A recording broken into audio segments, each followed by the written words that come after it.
In Proverbs 30:27 we find a profound lesson. The locusts have no king, yet they advance together in ranks.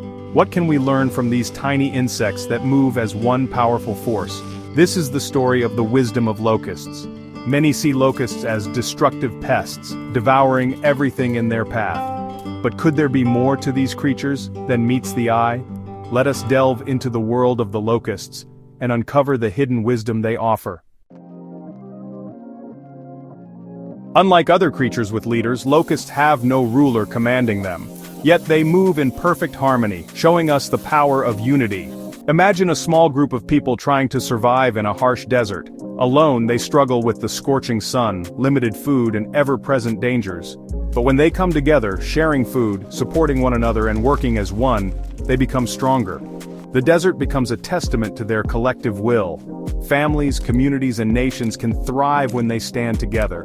When we set aside personal agendas and focus on the common good, we unlock a strength that surpasses any individual capability. The locusts remind us, our true strength lies not in our individuality but in our unity. Locusts may seem small and insignificant alone, but when they unite, they can accomplish great things. A single locust might nibble on a leaf, barely making a dent, but when millions gather, they can consume entire fields, shaping landscapes. Great achievements often come from the collective effort of many. Think of the pyramids of Egypt, built by the combined labor of thousands, or the cathedrals of Europe, testaments to generations of dedication. A church, a business, or a movement grows when people work hand in hand. When each person contributes their unique skills, the impossible becomes achievable. The locusts remind us of the extraordinary things we can achieve when we harness the power of collective effort. Locusts don't sit and wait for the perfect time. When the season comes, they take flight, moving forward with purpose. They don't question the journey ahead or doubt their ability to complete it. They simply trust their instincts and move as one.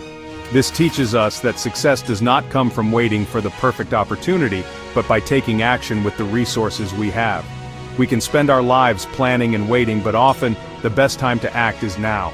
Ecclesiastes 11:4, whoever watches the wind will not plant, whoever looks at the clouds will not reap.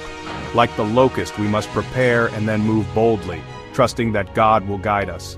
The locusts teach us that progress requires courage, a willingness to embrace uncertainty, and trust in the timing of our Creator. In Exodus October 12:15, God used locusts as one of the 10 plagues against Egypt, demonstrating his power over nature and human affairs. He showed that even the smallest creatures can be instruments of his will. This reminds us that everything in creation serves God's purpose. Job, December 7th, 10. Ask the animals and they will teach you. In his hand is the life of every creature and the breath of all mankind. The locusts remind us that we are part of something much greater than ourselves. Let us learn from the wisdom of the locusts, recognizing God's hand in all things and trusting in his sovereign plan. The story of the locust teaches us powerful biblical truths. Stand together in unity, for divided we are weak. Work collectively, for great things are achieved together. Prepare and act in faith, for waiting too long can lead to loss. Trust in God's sovereignty, for he controls all creation. If God can use a simple locust to teach us these lessons, imagine what he can do through you. What lesson spoke to you the most? Share in the comments below. Don't forget to like, share, and subscribe to Binah-Holistic with Mr. Alex channel for more inspiring biblical lessons.